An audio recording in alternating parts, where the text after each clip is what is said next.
فإذا نظرنا بقانون جند وكل يعمل فيما يعلمه حتى لا نضل مرة أخرى ولا نخشى لومة لائم من خلال الدرجات،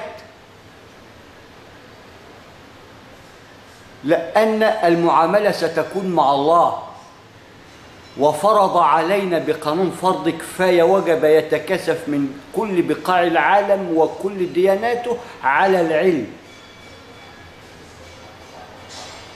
خير نور للهداية وخير مقياس. فوجب علينا نشر الثقافة رقم 1 بقانون مثلث علم ينتفع به الناس، صدقة جارية وولد صالح.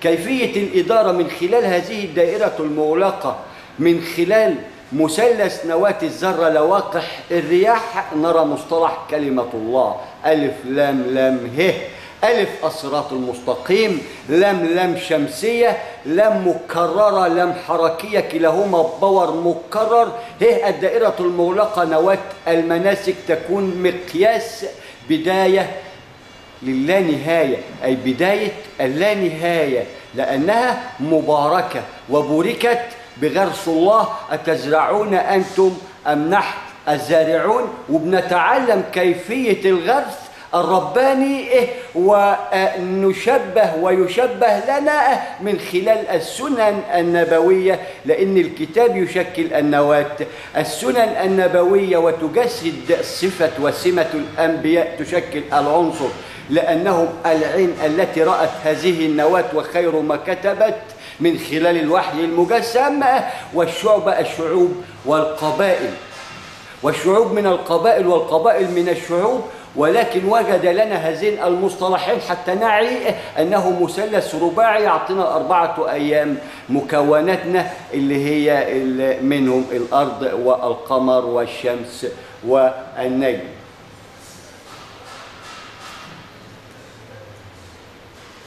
فعندما ننشر الثقافة سنفهمها بالمفهوم الصحيح العلمي اللي يوضح معنى الاسم. يعني نرى الآن بعد أحمد وعمر وأمل ما يسمى بأمل وعمر وما أدراك، فدخل الفصل شر ونصر، أي شر باور مكرر يصطحبه نصر، هذا ليس بفتح بل خداع مبين. فوجب علينا تصحيح المفاهيم ونقول مرة دخل الفصل، خزاعة دخل الفصل، مرعب دخل الفصل.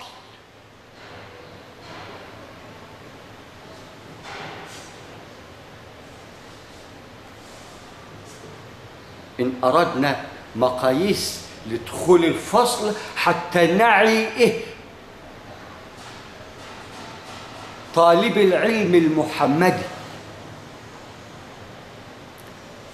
من مهد إلى رسول إلى ومنهم من أخذ الوكالة ويخشى أن يتكلم لأنه لا يمتلك معادلتها وترجمتها من خلال ما يعلمه الناس بقانون الفطرة ووجد له مقياس.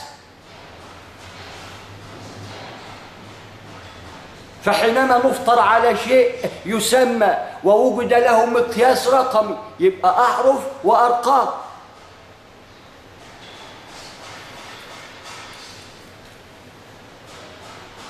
فنريد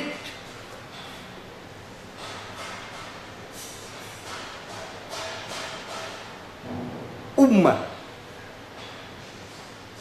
تحيط بعضها البعض بمسلميها بمسيحييها بيهودييها بكافريها بما لا عين رأت، بما أننا يوم الدين وجب علينا الثقافة، وكل منا يطمع لمرتبة ومنزلة، ومنا من يشبه له إلى أن يكاد أنه ويدعو بأنه لأنه، وهناك فرق في المنزلة مع مراعاة الخالق والمخلوق.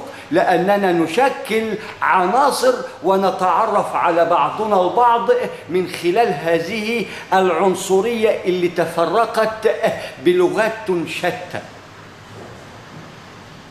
فالعربية الجامعة، وبارك الله فيك فيما قلت،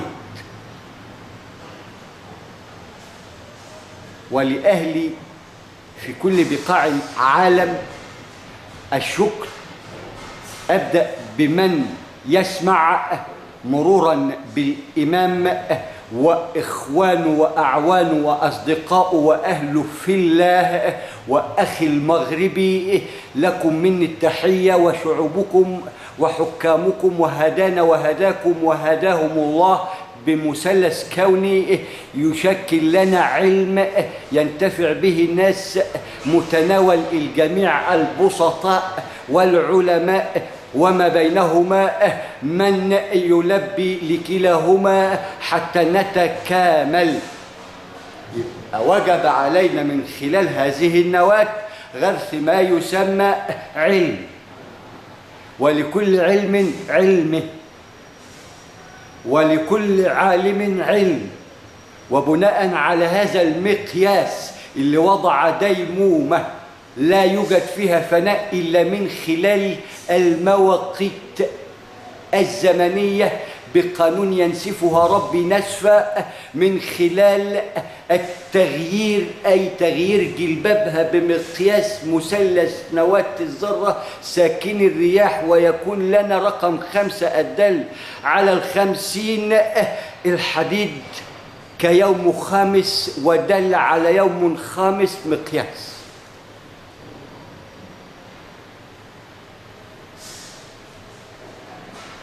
إلى أن نعي أن كل بوابة يكمن بها عشرات أقطار، وعندما تصل للسبعة بتضرب السبعة كنواة زمنية دلتنا على ذرية من خلال المادة السوداء، وضوئية من خلال ذرة الشمس.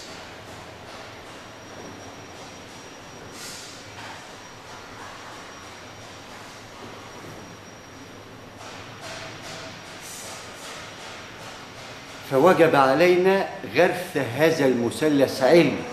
هذا العلم ناصح للحكام، لأولي الأمر، إلى هذا الأوبرج، أي أوبرج اللي هيحمل شاشة المثلث الكوني كمقياس كوني ومقياس الذرة قناة الطارق، إلى أن يعي الجميع أنه طارق، ولكن بماذا؟ ميكنة، ذرة، طب، علم، تراحم، الكل دواب، ويجري في البحر كالأعلام، إلى أن نعي كيفية أنواع البحار وكيفية السباحة، وتكون لنا مقياس الجواري الذرة عندما نذهب إلى الصفا والمروة، تكون لنا مقياس الجواري في البحر كالأعلام.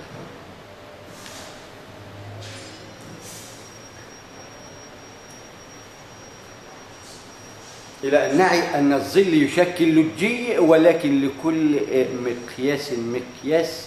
وبارك الله لك يا أخي الإمام ويا أخي المغربي ويا إخواني في الله ويا أصدقائي وأحبائي في الله، لنفع الأمة بكل ديانتها. فبنوضع مثلث من يتكاتف معنا، فنحن نعمل مع الله في صمت بقانون إنه لا واقع من خلال الواقع، وبنبدأ بأنفسنا وأنتم أنفسنا.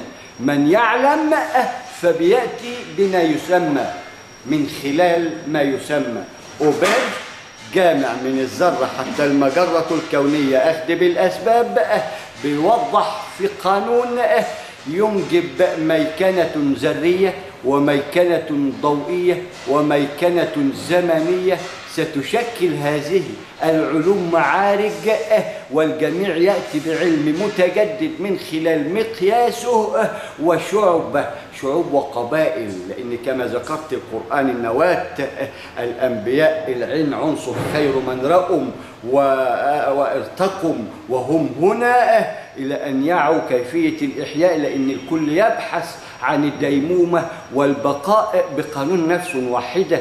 فعندما نعلم مقياس نعرج عليه جميعا لأننا نفس واحدة، ونكون لبعض مقياس. إحنا لم نمشي حتى الآن ولم نخلق علميا من خلال المعادلات النسبية، فوجب علينا أن نتكاتف ولكل مقياس بلبل يغرد به على ما يسمى قناة، على ما يسمى شاشة المثلث الكوني اللي هي مقياس مجرة ستجمع أفضل القنوات اللي بتبحث وتنقب عن خير علم يرتقي بالأمم. حين ذاك نحن واضعين لكل مثلث علمه، ولكن وضعنا اللبنة الأولى كمقياس العلم سينجب صدقة، ومن خلالها سيشبع الولد، نعطيه فرصة يفكر. حين يشبع سيفكر، وعندما يفكر سنرتقي أعلى وأعلى، منهم بيهم ليهم فيهم، ولكل منا بصمته اللي هتكون قائمة على ظهوره وإلقائه ونهله من خلال هذه النواة وعروجه، ويكون لمن شبهه ومن أقل منه ومن يعلوه آية حتى ناخد بأيدي بعضينا. فعندما نضع هذا الأوبرج يسمى بأوبرج المثلث الكوني ملك السياحة الكونية، ملتقى العلم والاقتصاد، نعي أن هذه تشكل نواة بمقياس ذرة لنشر ما يسمى بالثقافة اللي لا تحظر على البسيط وإلى.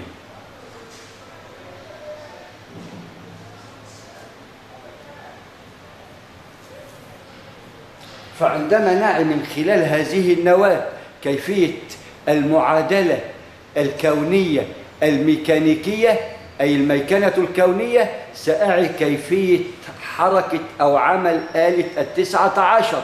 بيجي من ينوب عن هذه الدويلة أو ينوب عن هذا المصنع أو ينوب عن هذه المهندسين عنده 99، لأننا هنوضحها له الكيفية على الدفع الرباعي بقانون 4 أيام، وشرحتها ميكنة كونية بقانون الذرة.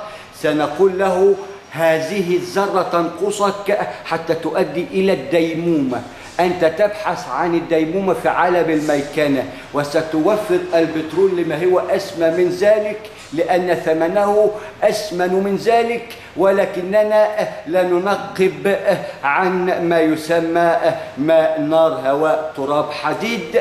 هذه العناصر لا نعي كيفية استخدامها بالشكل المستحدث علميا بقانون مثلث نواة الذرة، مقياس للمثلث الكوني كعلم جامع لأهل اللب وأهل العلم اللي يفقه ما نقول، وارتقينا مما رأينا من سمات وروائح تدل عما مع من نتعامل. هنا يكون الارتقاء بالحديث مع أهل الله في الأرض، منهم المهد ومنهم الإمام وفيهم البدائي وفيهم المعاصر وفيهم القادم، ولكننا نغرس نواة للأولين عندما ندعي وللقائمين عندما ننفعهم من خلال هذه النواة العلمية، والحاضرين عندما يأتوا يلاقون أصحاب لب متحضر ومرتقي علميا. واتفقنا في وقت لا يجوز فيه الاتفاق، ولكن الأمل في رب العرش اللي خلقنا عظيم. ولذلك بقول لك اطمع كيفما شئت، ولكن اعلم الكيفية يعني الحركة القائمة على ذات القلب اللي هو ربك أقرب لك منه، وأعطانا حبل الوريد مقياس مع بعد المقياس، وأعطانا برقة عين، وإذا برق البصر بين الكاف والنون هنا تكون البرق. ولذلك أضغمت بالواو، تذكر لفظيا ولكن تكن في النفس علميا ولا تكتب. نحن اللي فرض علينا نعيها الواو.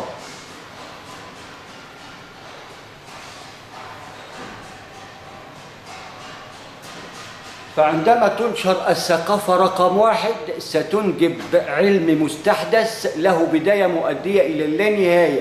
لو ما عندكش بداية سترى المثلث مقياس من لا مقياس له، ومن خلاله نبدأ. نحن كل يوم وكل برهة عين نأتي بجديد قديم، ولكننا نذكر وأنتم خير من يذكر.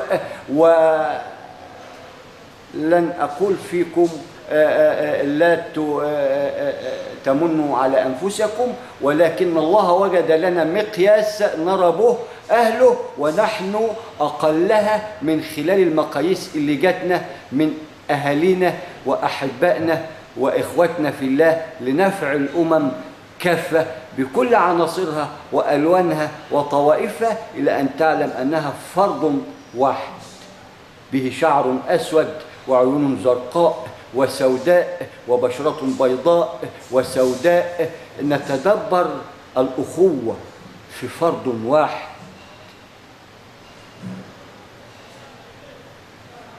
وأنتم خير فرد. فأنا عندما ألقي مشروع يقدر يقيم أي إنسان بسيط يكون له سبب ومقياس، إلى أن يعي أن هذه النواة ستنجب قوانين مقدسة تفيد الأمم كافة. بقانون الذين سبقونا بالإيمان سندعو دعاء مرة عن علم، لأن يوجد قانون أحرف وأرقام سنعي من خلاله معنى ألف لام ميم، أنها مفتاح لمثلث كون عظيم من خلاله بنجوب، ولسه فتحين بمقياس لواقح رياح وبرب العرش ثم بكم. ونحن بدأنا بأنفسنا ونعمل مع الله في صمت قائم على واقع.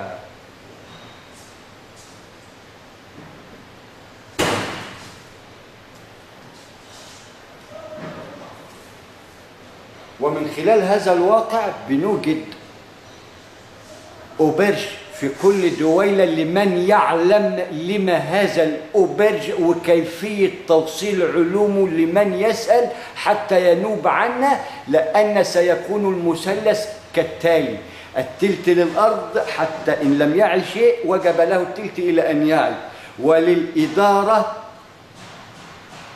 اللي تعي الكيفية القائمة على ذات الأرض، ورئاسة مجلس الإدارة حتى تأتيك بالجديد وتدعمك فيما تريد من صناعة، من منهج دراسي حديث ملخص بناموس المثلث الكوني، صفحات عبارة عن مثلثات، ولكن عندما تعي المثلث إن دخلته ستعي كيفية الخروج، كيفما دخلت ستخرج، وستعي ماذا يعني هذا المثلث، وهو مفتوح للجميع من الذرة، أي الزبال اللي هيمشي بالعربية تلم الزبالة تحولها غاز مثال في أنبوب وهو لابس نظيف، ونرتقي بأنفسنا لأننا هذه الأنفس، وإن لم نراها فلم يرانا الله.